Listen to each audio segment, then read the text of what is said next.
When my daughter was 14, wife and I decided we would buy a car for her to use on her 16th if she proved herself to be responsible, got good grades, etc.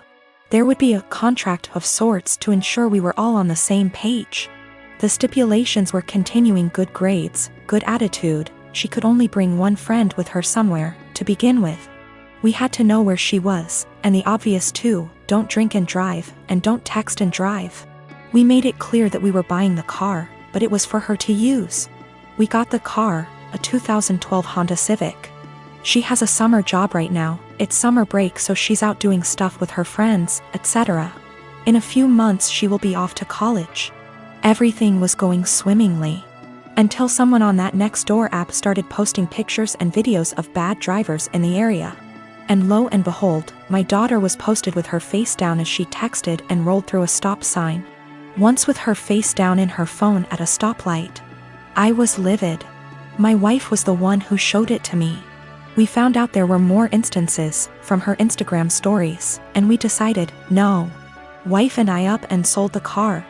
We didn't lose very much in the process, except of course our daughter completely came unraveled. It's so unfair, I didn't hurt anyone, everyone's doing it. How am I supposed to get to work? What about when I go to college? Well, we said no, it's not unfair, you hurt us by being a shitty, irresponsible driver. No, not everyone's doing it. You can walk, ride your bike, or take the bus, and as for college, you don't need the car to get to and from classes, and again, ride your bike or walk. She tried to play the "how can you send your daughter to college without her safety in mind?" card, and I said, well, now you're concerned about safety? And she just up and screamed. This has everyone in our life up in arms and divided. Her grandparents think we're being over the top and awful, that grounding her would have sufficed. They've threatened that they will buy her a car again if we try to send her to college without one. The car is already sold, so there's no going back. I think what we did was absolutely correct, that actions have consequences and we would be in the wrong to pull back from that. In terms of her going to college? Well, she made that choice. She had a car, it came with certain stipulations, she disobeyed us, and now she pays the price.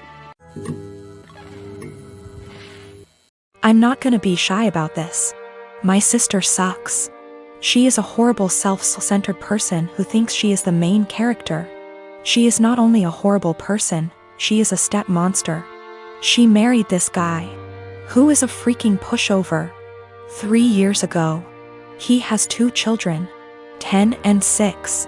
My sister constantly complains about them, saying things like the 6-year-old is gross because he sips too loud or has stained clothing. For the love of God. He is 6.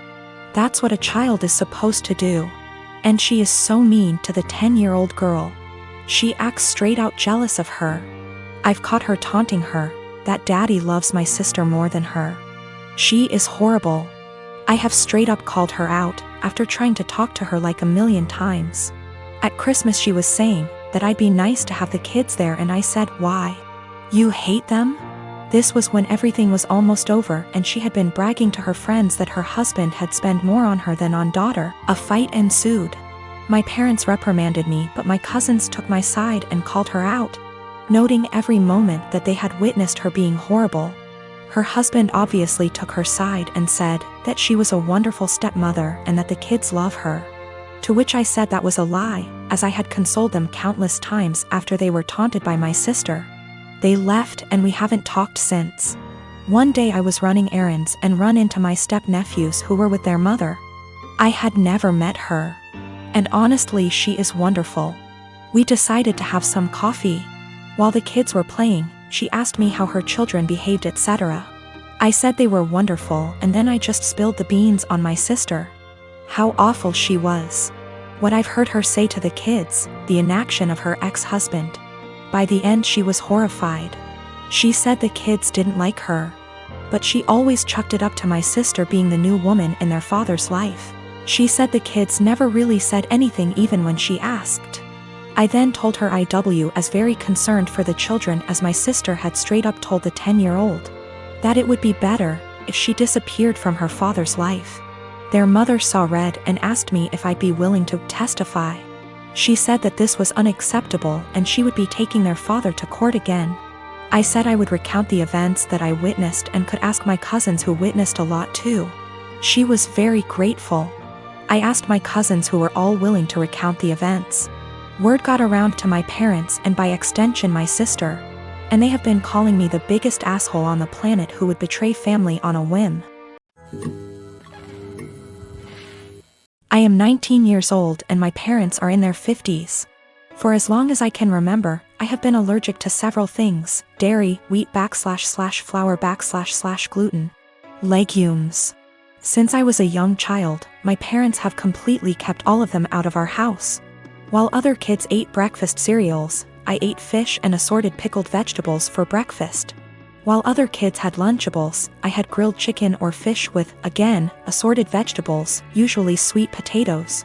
While other kids ate birthday cake at the birthday party, I had an apple.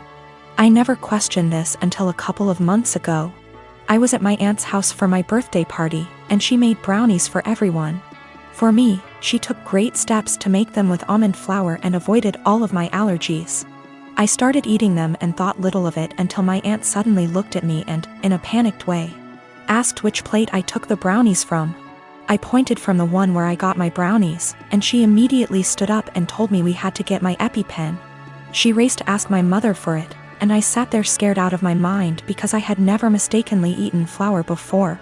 I noticed my mother had calmed her down, and then she said that we don't have to worry because she had switched the plates of brownies. And after all, I had eaten the ones made with almond flour. I found this incredibly odd because, really, why would she swap the plates? That doesn't even make sense. But for the time being I let the issue rest. It didn't sit well with me for about a week and I finally went to get an allergy test. The doctor started with a skin prick test, and lo and behold, I didn't react to any of the above substances. Then he ordered a blood test, and when the results came in, they said that I had absolutely no intolerance to any of the foods I'm supposed to be allergic to. I was furious and called my mother. She eventually admitted that she lied to me because she wanted me to be on a Paleolithic diet and wanted me to be able to avoid all temptations. She raised me with a lie about her own health, but she keeps insisting that I try to see it from her perspective. She spams my phone with messages about how healthy I am, that I never had acne, that I have been in great shape my whole life, that I have strong teeth and bones, and even that I got onto a D1 college tennis team.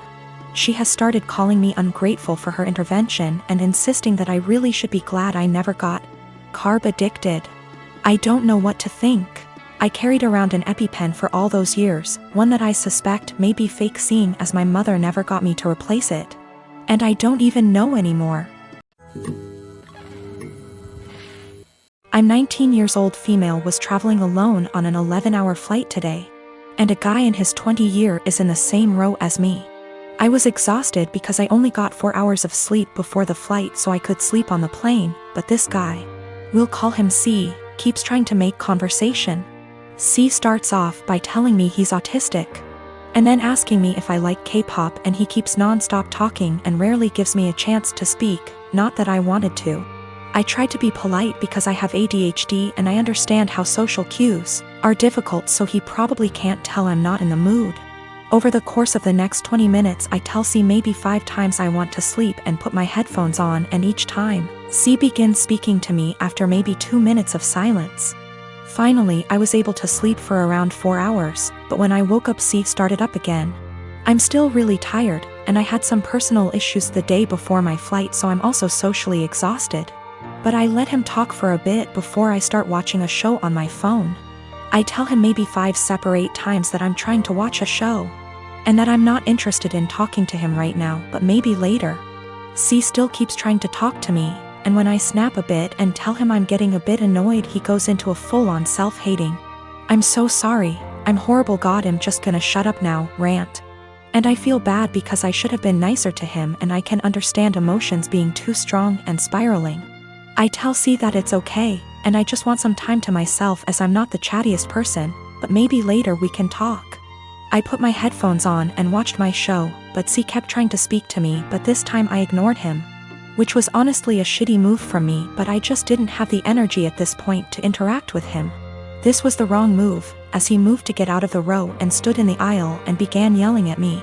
I didn't catch everything he said, but it was along the lines of, why can't women believe not all men are bad? Some men are on your side. I'm a nice guy, why are you ignoring me? He storms off to the bathroom and I take that chance to ask a flight attendant if I can change my seat because he really freaked me out, and I didn't want to have a panic attack on a plane. The flight attendants were amazing and got my stuff and moved me far away from him. I feel like I'm TA because he does have autism and I could have been more patient maybe, and ignoring him was a shit thing to do.